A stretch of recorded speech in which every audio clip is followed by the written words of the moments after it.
ይሄ እንጨት ይታያችኋል፣ ይሄ ቢላ ይታያችኋል፣ ይሄ ከተር እናንተ አሁን ነው ተዚያ ለካ ቢላና ከተር አንድ ነው ስራቸው። አይ እንጨት ስራ ላይ የሆነ ነገር ሁሌ ከተር ይዞ ስለማያቸው የሆነ ነገር ያደርጋል ማለት ነው። የሆነ ነገር ያደርጋል። ምን አሰብኩ መሰላችሁን? የአዲስ ሙያ ለመልመድ አስቤያለሁ እና ተቀጥሬ ለመስራት እንጨት ቤት ብዙም እንትን አላልኩም። ምክንያቱም ላይክ የሆነ ቀን ሙሉ ሳክሪፋይስ ማድረግ አለብኝ ምናምን። ለጊዜው ደግሞ እሱ የለኝም ሰዓት። ለዛ ምን አሰብኩኝ? ዝም ብዬ በራሴ ለመልመድ አሰብኩና ምንድነው ያሰብኩት?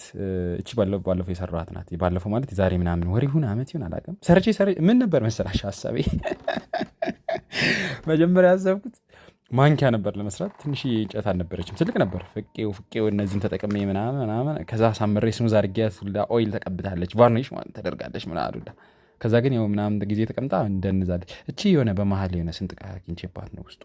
ዞሮ አሁን ምን አለ ይመስላችሁ? እነዛ ውድ የእንጨት ስራ እንትን ቤቶች የለኝም። እንጨት አለኝ፣ ቢላ አለኝ፣ ይሄ የብርጭቆ ወረቀት አለኝ፣ ከተር አለኝ፣ ቦክስ ከተር አለኝ፣ እስራስ ለማስመሪያ ለመለኪያ ምናምን።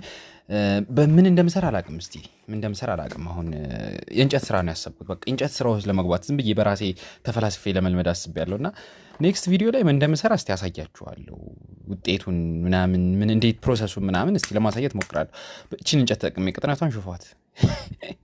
ለዛችን ቅጥነት አይታችሁ እስቲ ምን ልስራ እስቲ ንገሩኝ። እስቲ እኔ አሁን እቺ ቤት ውስጥ ባገኘኋቸው ነገሮች ናቸው ባይዘው እየተፈላሰፍኩ ያለሁት። የሆነ በጣም ውድ ነገሮችን ምናምን አይደለም ለመስራት እያሰብኩ ያለሁት። ዝም ብዬ በቃ በራሴ ዝም ብዬ ለመልመድ ነው። በእርግጠኝነት ደግሞ መላችሁ ምንድነው አንድን ነገር ዝም ብለን ከደጋግም ነው የመልመድ ቻንሳችን የበለጠ እንትን ይላል። እኔ የሆነ ሰዓት ሳረጅ እንዲቆጨኝ አልፈልግም። የሆነ ነገር የእንጨት ሙያ ውስጥ በቃ መግባት እፈልጋለሁ እና ዝም ብዬ ደግሞ ለምደዋለሁ። እስቲ እናያለን። ፎሎ ላይክ ምናምን እንዳረሱ። ቴንኪው